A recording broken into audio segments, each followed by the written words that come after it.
ciudadana Aida Merlana puede pasar al estrado.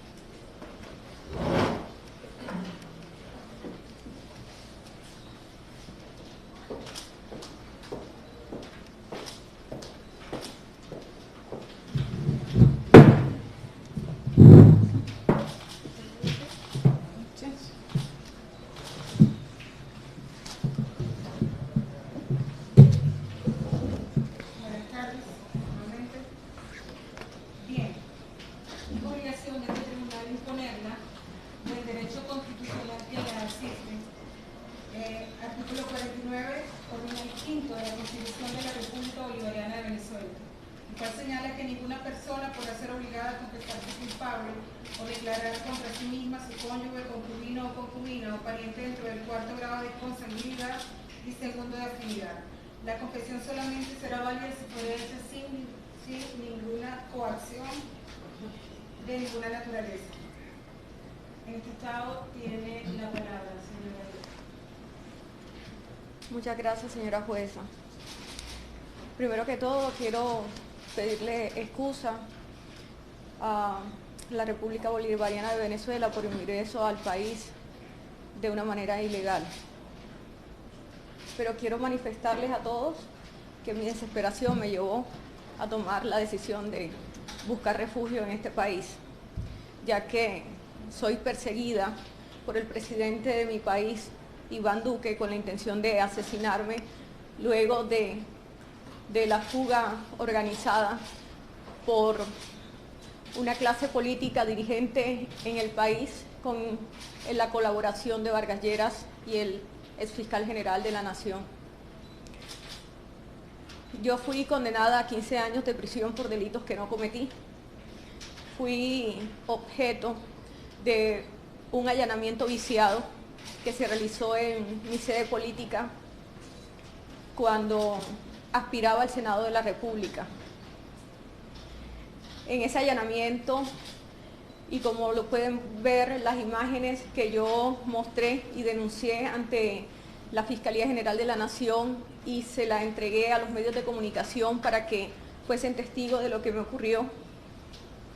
muestra claramente cómo la Fiscalía y miembros de la policía sembraron pruebas que me incriminaban en delitos como porte de armas en calidad de custodia, concierto para delinquir y corrupción al elector. Esa conspiración fue liderada por el candidato presidencial Vargas Lleras y con la ayuda del fiscal general Néstor Humberto Martínez en su momento, quien le dio orden a una fiscal de la región para que realizara dicho operativo,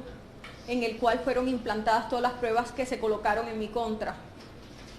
En las imágenes se muestra claramente cómo un agente de la policía saca los certificados electorales que fueron objetos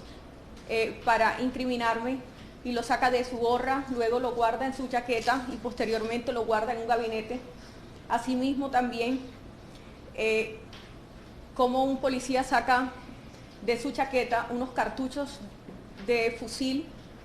que no van acorde a una sede política y que tampoco existía esa arma en mi sede política, y una policía colocando un arma de fuego cuando yo tenía una Glock entregada por las fuerzas militares y estaba en mi caja fuerte con el salvoconducto. Todo esto es para decirle, señora jueza, que está más que claro que lo que hicieron conmigo fue un montaje para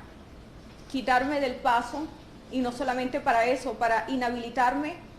y guardarme bajo prisión para que los líderes políticos tradicionales de Colombia pudieran seguir trabajando de la manera que lo venían haciendo. Luego que me privaron de la libertad, fui sometida a maltrato psicológico, maltrato físico. Le pagaron al capitán Álvarez, que era quien estaba a cargo de la cárcel El Buen Pastor, para que me maltratara y para que permanentemente hicieran operativos en mi celda tratando de buscar si yo guardaba dentro de la misma pruebas en contra de los que sabían que yo tenía pruebas contundentes para demostrar la corrupción que se maneja en el país. Luego, no entendí el porqué de todo este entramado. Yo le quiero contar que desde los 16 años soy una líder política. Lo diríamos así porque tengo carisma, porque siempre me preocupé por la gente, por el barrio, por las necesidades de la comunidad. Y desde muy niña debo confesar que tuve una relación sentimental con Julio Gerlain, un gran empresario, contratista del Estado, que aprovechándose de mi circunstancia, porque mi padre y mi madre se separaron desde muy jóvenes y nos dejaron muy chiquitos a nosotros, este señor fue un apoyo económico para mi mamá y finalmente yo fui víctima de acoso de este señor durante muchos años y finalmente terminé con él en una relación sentimental. Y él fue el que poco a poco me fue incorporando en el mundo de la política. Y traté de cambiar esa política tradicional que él venía haciendo durante muchas décadas, en donde elegía a su hermano Roberto Gerlain, senador, en un intercambio y compra y venta de votos como mercader de gente. Y fui tratando de cambiar esa política. Y eso fue generando un malestar dentro no solo de la Casa Gerlain, sino también de la Casa Char, que hoy puedo decir que tienen el poder absoluto de la región Caribe, porque se han encargado de comprar a toda la clase política tradicional que mandaba en la región y son los que son los mayores contratistas del Estado y los mayores financiadores de las campañas presidenciales de los últimos años. Podría decirse aproximadamente 20 años hacia acá, mucho antes de la campaña de Uribe o desde la primera presidencia de Álvaro Uribe Vélez. Fui testigo de las altas sumas de dinero que se invertían en esas campañas y de las altas sumas de dinero entregadas por la empresa Valorcon y por la familia Char para financiar las campañas políticas presidenciales y asimismo de otros procesos de corrupción del país. Eso me colocó en el blanco o en objetivo militar de estas dos casas políticas poderosas el momento que decidí independizar mi paso a una política independiente y lanzarme como senadora sin el apoyo de la Casa Gerlain. En un acuerdo, en un complot, me citaron para brindarme el apoyo, pero ya ellos tenían demarcado lo que pensarían hacer conmigo y fue cuando se metieron en mi sede política y colocaron a una candidata, Lilibet Ginás, por el partido Cambio Radical. Hicieron un acuerdo en la casa de Arturo Char para que se apoyaran las dos candidaturas, la mía y la de ella. Se entregaron algunos recursos que venían de contrataciones o de las coimas que se debían entregar a la alcaldía de Barranquilla, dos empresas importantes, una que le pertenece a Faisal Cura y la otra a Valorcon, para la financiación de la misma, pero era para financiar la campaña presidencial de Germán Vargas Lleras, la que finalmente terminó con un resultado nefasto, ya que el pueblo decidió no votar, aunque recibieron todo el dinero para que se direccionara la votación para él, pero el pueblo decidió votar por otro candidato. Quiero decirle que cuando estuve privada de la libertad citaron a Arturo Char para abrir la investigación por el proceso por el que yo fui condenada. Y me ofreció que me iban a ayudar a quitarme los cargos porque ellos entendían que yo era inocente y que ellos lo iban a demostrar. Y yo sabía que la trampa la tendieron ellos y me hicieron declarar, además de amenazas que hicieron contra mi madre, contra mi padre y mi hermana, las que fueron denunciadas públicamente. Fui a declarar a favor de ellos el día 5 de septiembre y el 15 de septiembre recibí la condena en mi contra y posteriormente llamé para decirles que iba a declarar en contra de ellos, aunque no tuviera ningún beneficio, ya que todos mis derechos en Colombia me fueron vulnerados, todos a defenderme, todas las pruebas que entregué sobrevinientes de videos, pruebas contundentes para demostrar mi inocencia, me fueron negadas, porque estoy segura que hasta los magistrados fueron sobornados para hundirme. Cuando quise hacer un acuerdo con la Corte para contar la verdad de lo que sabía y de lo que había ocurrido, no me quisieron escuchar para que yo no contara esa verdad que guardé durante 2 años por miedo a que mi familia fuera asesinada o yo fuese asesinada dentro de la cárcel. Finalmente me mandaron un abogado de la familia Char. Anteriormente había recibido una llamada de Julio Gerlain diciéndome que recibiera a los abogados de Julio, de Arturo y de Alex, porque me tenían que explicar algo que pensaban hacer para ayudarme a salir, que no me desesperara. Y fue cuando me hablaron de la fuga, una fuga que organizaron y que el único propósito de esa fuga fue asesinarme posteriormente, que me sacaran de la institución en donde yo estaba recluida. Yo quiero utilizar este medio y sé que hay medios colombianos en este lugar para que esto lo transmitan. Para ninguno es un secreto que en Colombia la mayoría, o yo diría que más de un 90% del Congreso de la República de Colombia se ha elegido y se elige comprando votos. Son pocos los que se eligen a conciencia. Todos los políticos de derecha, en su mayoría, son elegidos comprando votos, sobre todo en la región Caribe, que yo puedo dar fe y testimonio. Los últimos presidentes, desde Uribe hasta acá, doy fe que se eligieron también comprando votos y que se invirtieron más de 25.000 millones de pesos por cada casa política para aporte a las campañas presidenciales de los mismos. Sé en el momento y a quienes le entregaron cada cifra que fue entregada, como también sé cada congresista qué manejo y cuánto invirtió en cada campaña presidencial para después recibir coimas, para después recibir los cupos indicativos, que creo que para los medios colombianos no les es ajeno a que esos cupos indicativos son los que designa la Presidencia de la República por medio de sus ministerios y se le entregan a las empresas contratistas, y estas empresas contratistas le dan un porcentaje de participación a los congresistas para que recuperen la inversión que hacen a las campañas presidenciales.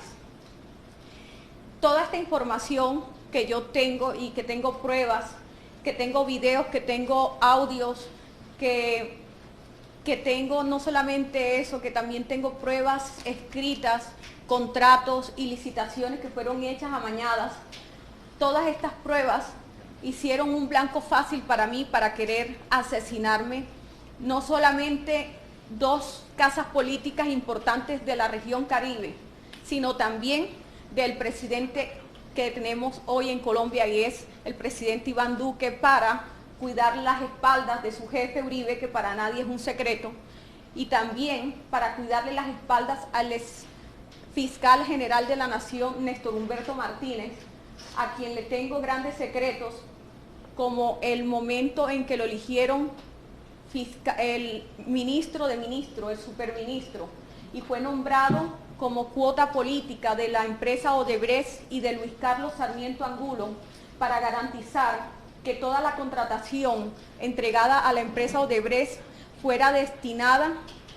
a unos empresarios que a su vez le iban a entregar las comisiones a los congresistas y así poder cumplir las cuotas políticas que aportaban cada candidato o cada senador o representante a la Cámara de los diferentes partidos de derecha,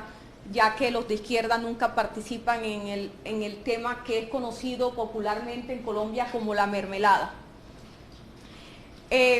Néstor Humberto Martínez, luego de ser elegido superministro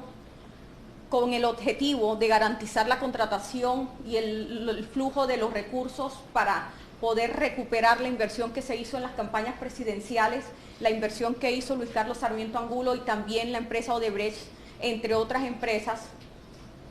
Luego que se comienza a descubrir el entramado de corrupción con el tema de Odebrecht, entendió el presidente de la República que él era necesario colocarlo como fiscal general de la Nación, y en esa elección de fiscales es cuando se comienza a entregar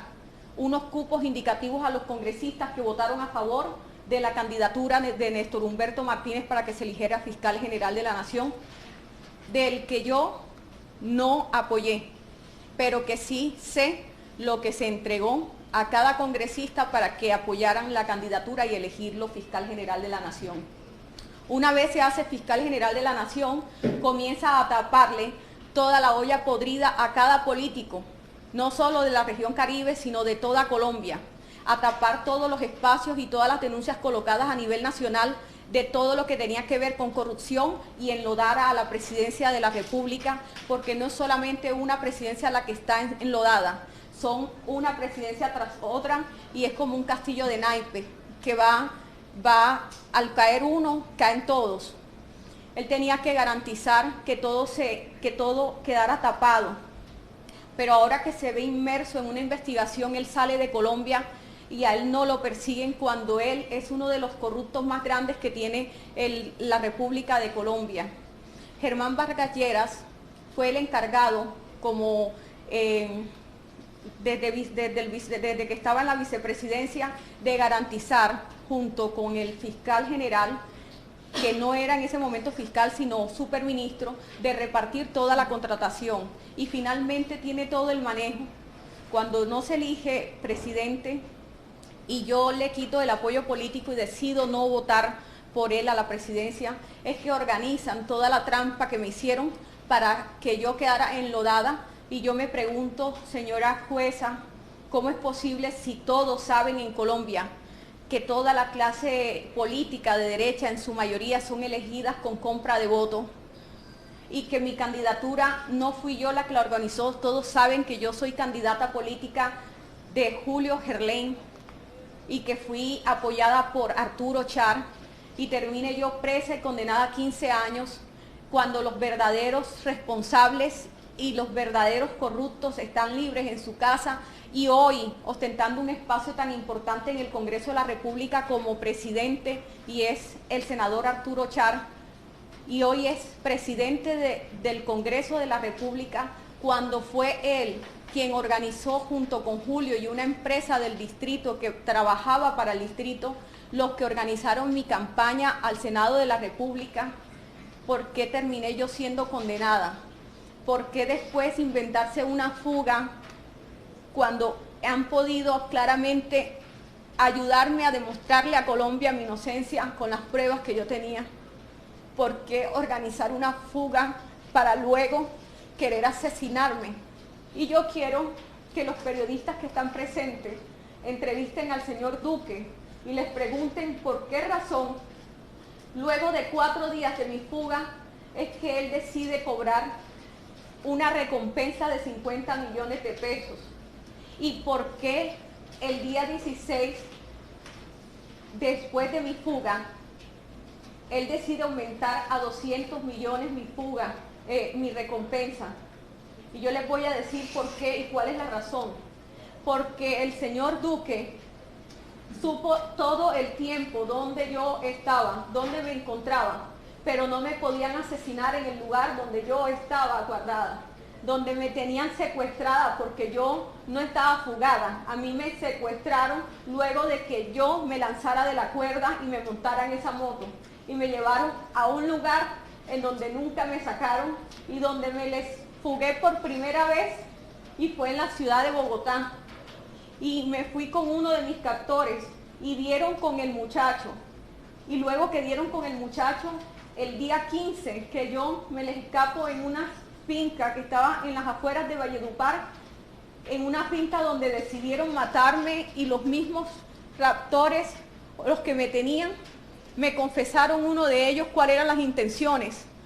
y era asesinarme y enterrarme en una fosa común para que yo no fuera encontrada nunca. Y justo el día que yo me le escapo, Duque al día siguiente aumenta mi recompensa a primera hora en 200 millones de pesos, porque sé que desde el principio él sabía, porque tanto él como la familia Char y la familia Gerlain tienen intereses en común, porque saben que en el momento que yo salga a declarar todas las cosas que tengo contra ellos y que hoy no terminaría, porque son archivos, porque son bastantes pruebas, saben que en el momento que yo entregue todas esas pruebas, no solamente va a caer él, va a caer Uribe, va a caer Santos, va a caer casi media clase política, medio Congreso y el Partido Conservador completo. Yo me pregunto, ¿cuál fue el delito que cometí cuando mucha gente me tilda de corrupta y me dicen que le robé al pueblo? Y no entiendo si es que no conocen por cuáles fueron las razones que me condenaron.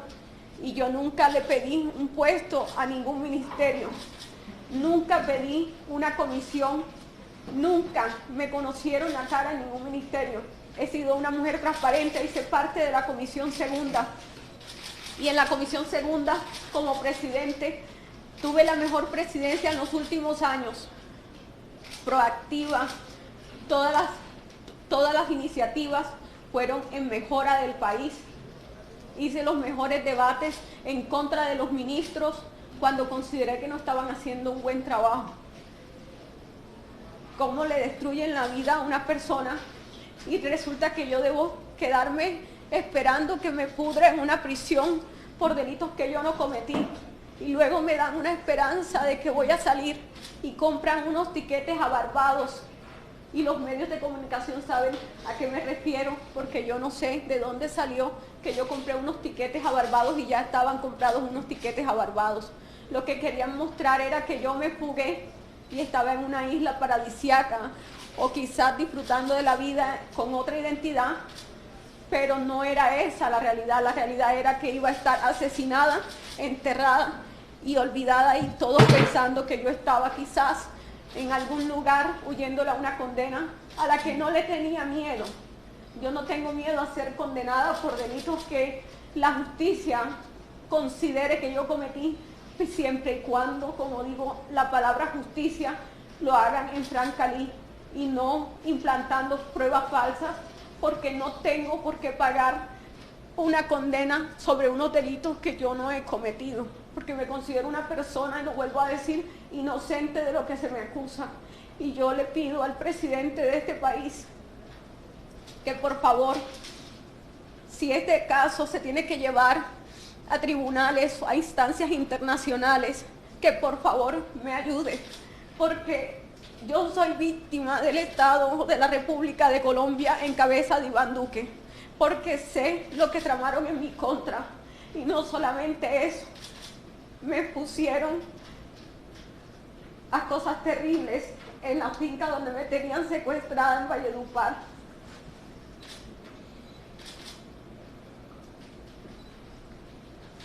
Si de verdad ellos hubiesen cuadrado una fuga, mis captores no hubiesen hecho conmigo lo que hicieron el tiempo que yo estuve secuestrada, y me hubiesen dejado ir en el instante que yo les dije que yo me quería ir. Y no fue así. Tuve que hacer muchas cosas para escaparme de ellos. Me enfermé y pasé mucho trabajo hasta lograr llegar a este país, donde de una manera desesperada atravesé la frontera buscando escapar de toda una maquinaria política que son una base de criminales que tienen nexos con paramilitares,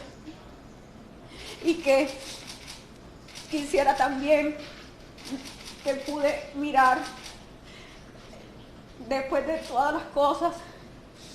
que hubo una masacre en Cesar.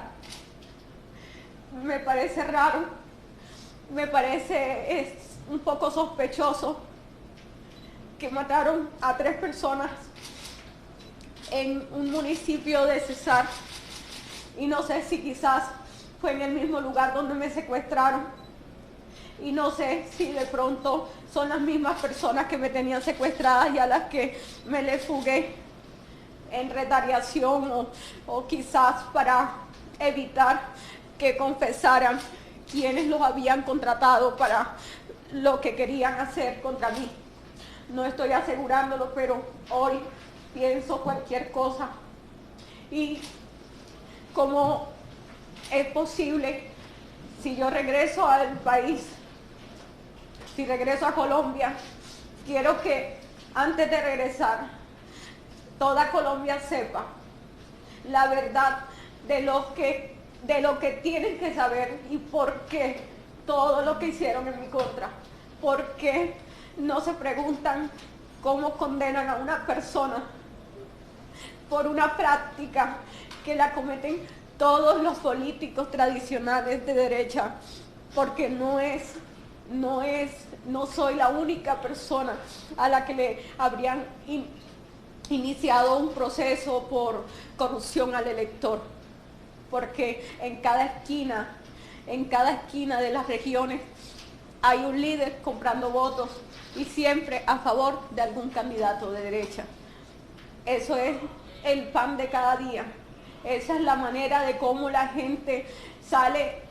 el día de las elecciones a hacer un festín, porque es un día que llega dinero de todos los políticos, porque le venden el voto a todo el que pueda, y no es un secreto para nadie. Pero yo sí pido solamente dos cosas. Una, que se me brinde protección a mi integridad, porque me siento en este momento tranquila, y desde que fui capturada aquí, creo que he encontrado paz, porque no dormía tranquila pensando en el momento que mis enemigos me encontraran. No hablaba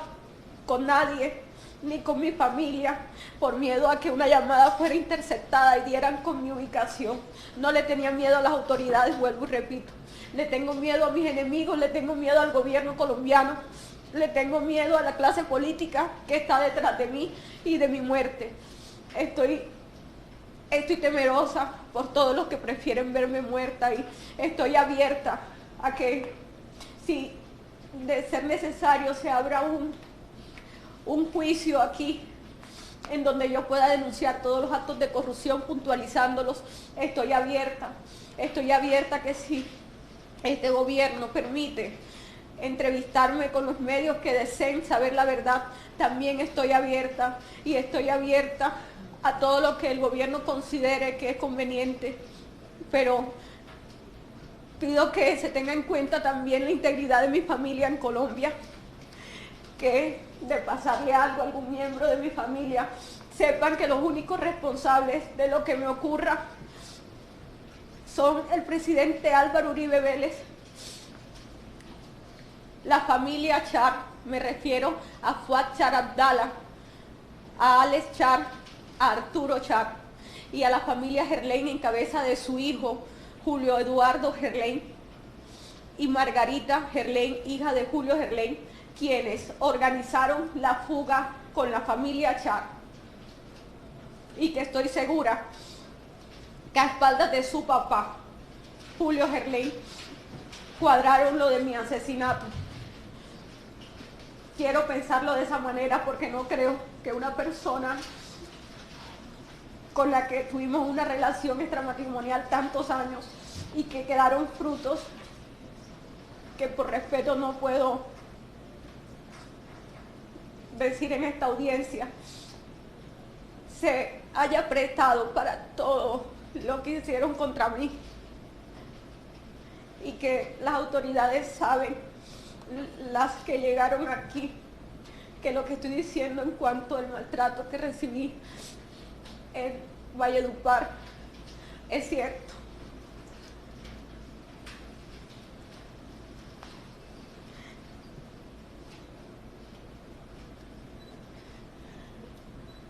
Que fui víctima de abuso,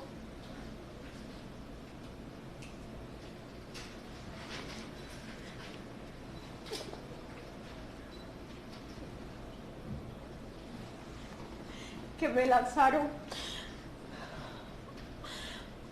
a pensar que iba a encontrar una salida a un problema que no sé cómo terminé involucrada, que no me explicó cómo terminé metido en todo esto. Y lo que hicieron fue mostrarme un camino que me llevaba a la muerte. Con lo que les dije de las referencias de los días de los pagos de la recompensa, van a comprender que el presidente tiene mucho que ver en todo, porque está cuidando las espaldas de su jefe político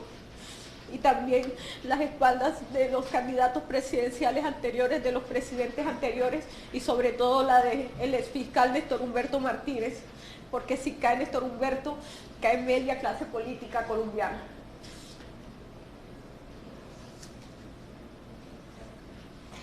Quiero decirles, aprovechar para hablar del caso de Odebrecht, porque quiero aprovechar este espacio para que los medios que tienen toda la curiosidad de saber muchas cosas que ocurrieron, sepan que la empresa Odebrecht sí entregó una alta suma de dinero para la financiación de la campaña presidencial de Santos, y entregaron el proyecto de Navelena a la empresa Valorcom, a la que no le abrieron investigación, y esa empresa le dio ese negocio en el yate de Julio Eduardo, el hijo de Julio Gerlain, y se lo entregó a favor o por solicitud de Luis Carlos Sarmiento Angulo, dueño del Grupo Aval y casi dueño de Media Colombia, y le entregaron el contrato de Navelena. Asimismo, sé los contratos que entregaron en el distrito de Barranquilla y desde el Ministerio de Defensa, cuando Germán Vargas Lleras era el ministro, entregó 5.000 viviendas a Valorcom para que éste le votara a favor de la reelección. Y estoy abierta a seguir dándole la información y las pruebas de los contratos entregados, campaña presidencial por campaña presidencial, y una vez elegidos presidentes, cómo ellos pagaban las coimas y cómo les repartían a cada congresista sus cupos indicativos para satisfacerlo. Y los que tengan curiosidad del tema por el que me investigaron, yo fui candidata de Julio Gerlain, de Valorcom, como cuota política para que Vargas Lleras midiera mi votación, con un acuerdo que hicieron con la familia Char, y ellos fueron los que invirtieron y los que financiaron y los que organizaron todo el tema y todos los recursos que se destinaron para mi campaña a las personas que me apoyaron. Pero si bien es cierto, en esa candidatura, en la sede política, habíamos dos candidatas. Estaba mi persona y Lilibet Ginás, candidata de Cambio Radical. Yo me pregunto, así como el señor fiscal general de la Nación una vez hizo el nefasto allanamiento que hizo en mi sede política para incriminarme, ¿por qué no salió a decir que Lilibet Ginás, que era de Cambio Radical, era la líder de la organización criminal? ¿Y por qué decir que fui yo, si las dos éramos candidatas? ¿Por qué opacar el nombre de una y callar el partido que estaba apoyando en esa sede política? ¿Y por qué incriminarme solo a mí? Porque está claro que ese montaje era destinado para hundirme a mí y no a Cambio Radical, ni tampoco a Lilibet Ginás, que era la candidata de ellos. Yo tengo muchas cosas que decir, pero me quedaría corta y quizás recordar tantas cosas me nubla el pensamiento y me afecta quizás un poco emocionalmente, pero solicité esta audiencia más que todo para pedirle, señora jueza, que de alguna manera, no sé de qué manera sea posible, el presidente Nicolás Maduro mira mi caso y si lo puede llevar y extender hacia relaciones diplomáticas con otros países, entre esos a la Corte Interamericana de Derechos Humanos, que me ayuden porque le tengo miedo a volver a mi país, en donde sé que posiblemente atenten o intenten nuevamente atentar contra mi vida como ya lo hicieron en repetidas ocasiones. Gracias.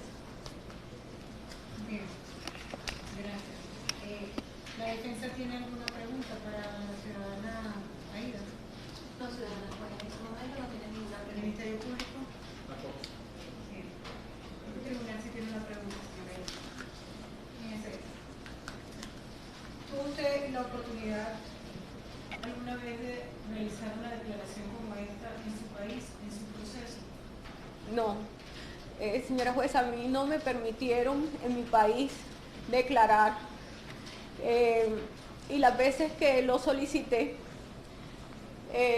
cabe recordar esto que se me había pasado. Yo tenía una cita el 1 de octubre con la Fiscalía. Yo me puse 2 citas con ellos. La primera cita, cuando pensé declarar, le llegó esa información al señor Fuad Char, porque ellos manejan la Fiscalía, la maneja Vargas Lleras, como la sigue manejando hasta ahora, y el fiscal que está en este momento también es colocado por Germán Vargas y sigue siendo discípulo del fiscal anterior. Ellos avisaron a las familias que yo pensaba declarar en contra de ellos, y me llamó Julio a regañarme, a decirme que cómo iba a hacer esa locura, y fue cuando por primera vez amenazaron a mi familia. Entonces yo desistí y cambié la fecha, y la fecha me la volvieron a colocar para el 1 de octubre. Y antes de esa, de esa cita, estaba citada para las 2 de la tarde, y fue el mismo día que ellos organizaron la fuga en donde planearon asesinarme. Y fue el día que me fugué, el día que yo pensaba de una manera voluntaria denunciar ante la Fiscalía. Ellos no iban a permitir que yo declarara. Nunca me lo permitieron, y tampoco en mi proceso no me permitieron declarar, ni la posibilidad de decir, bueno, yo voy a confesar estos delitos que cometieron, pero quiero decir que soy inocente de lo que se me acusa. No me dieron la oportunidad de decir la verdad de todas las cosas que conocía. Bien. ¿Cómo considera usted entonces que fue el proceso en su país, la investigación que se le llevó en su contra? El proceso tiene varias etapas. Yo debí ser juzgada por tres magistrados. Inicialmente aprobaron 2 instancias para los congresistas y aforados que no teníamos. Debió haberme juzgado la sala de instrucción y no lo hizo. A mí me calificó la sala que no me correspondía. Tenían que calificarme 3 magistrados y solamente lo hicieron 2. Asimismo, se solicitaron apelaciones, nunca se escucharon. Me condenaron 2 magistrados cuando debieron ser 3 magistrados. Tampoco me